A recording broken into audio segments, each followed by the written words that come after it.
अस्सलाम वालेकुम, मैं हूं अली शिराजी और आप देख रहे हैं अली शिराजी व्लॉग्स।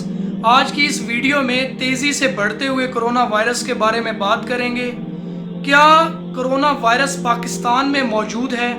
क्या मरीजों की तादाद वाकई 1 लाख से ज़्यादा हो गई है या ये सब महज खौफ पैदा किया जा रहा है? डॉक्टर्स ने जहर का इंजेक्शन किसे और क्यों दिया? क्या अस्पताल जाने वाले हर शख्स को कोरोना पेशेंट डिक्लेयर किया जा रहा है?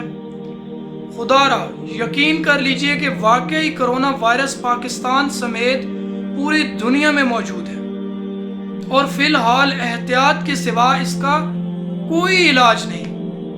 रमज़ान से पहले तक पाकिस्तान में कोरोना केसेस काफ़ी कम थे, मगर रमज़ान के दौरान जैसे ही लॉकडाउन में नरमी की गई तो आवाम का एक समुंदर बाज़ारों में देखकर मुझे बहैसियत कौम अपनी जहालत पर इंतहाई अफसोस हुआ।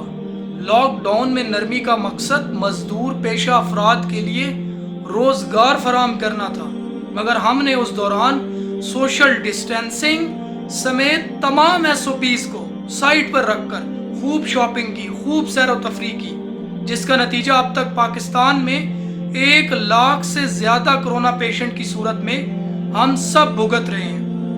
कोरोना वायरस तो है सो है, मगर मुझे समझ नहीं आता कि हम बहैसियत कौम इतना क्यों गिर चुके हैं कि अब इस जानलेवा मर्ज को कभी मीम्स बनाकर मजाक उड़ा रहे हैं तो कहीं बिला वजह इसका खौफ फैलाया जा रहा है। एक आम इंसान अफवाहें सुन सुनकर इस हद तक अपसेट हो जाता है कि बीमारी में हिम्मत का मुजाहरा करना तो दूर, वो हॉस्पिटल जाने से भी डरने लगा है।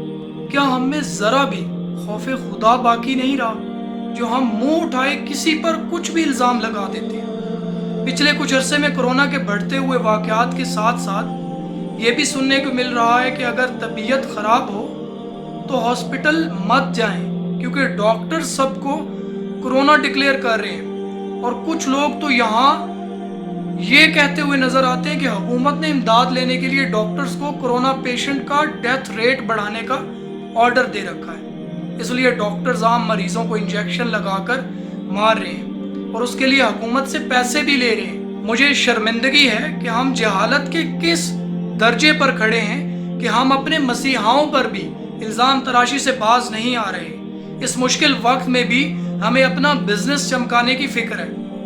मेरी आप सबसे रिक्वेस्ट है कि प्लीज़ डॉक्टर्स पर ऐसे बेबुनियाद इल्ज़ाम लगाने से बाज रहें।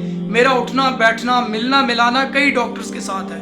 वो बेचारे इस मुश्किल वक्त में हमारे लिए अपनी फैमिली, अपने प्यारों से दूर है और हम बेहिसी की इंतहा पर पहुंचे उन्हीं को अपनी तनकीद का निशाना बना रहे हैं। अच्छा, कुछ पर तो कोरोना की अलामात जाहिर हो जाती हैं, जबकि आजकल अक्सर लोगों पर कोरोना के बावजूद अलामात जाहिर नहीं होती।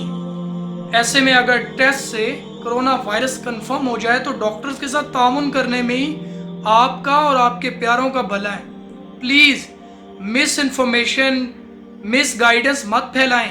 पहले ही हमारे यहाँ लोग डिप्रेशन का, एंजाइटी का शिकार हैं। आपकी ऐसी बातें उनके लिए मज़ीद परेशानी का बायस बनती हैं। इम्यून सिस्टम कमज़ोर होता है और कोरोना के चांसेस बढ़ जाते हैं। मैं आप सबसे गुजारिश करता हूँ कि प्लीज़ कोरोना को सीरियस लें और अलामात ज़ाहिर होने पर फ़ौरन हॉस्पिटल जाएं। खुदा के लिए एहतियाती तदाबीर को अपनाइए, घरों से बिला वजह बाहर ना निकलिए और इस्तग़फ़ार कीजिए, क्योंकि इसके सिवा हमारे पास इस बीमारी से बचने का कोई चारा नहीं है। अगर अभी भी हम सीरियस ना हुए, अभी भी खुदा से रजू ना किया, तो आने वाले वक्त हमारे लिए क़यामत सुग़रा जैसा होगा।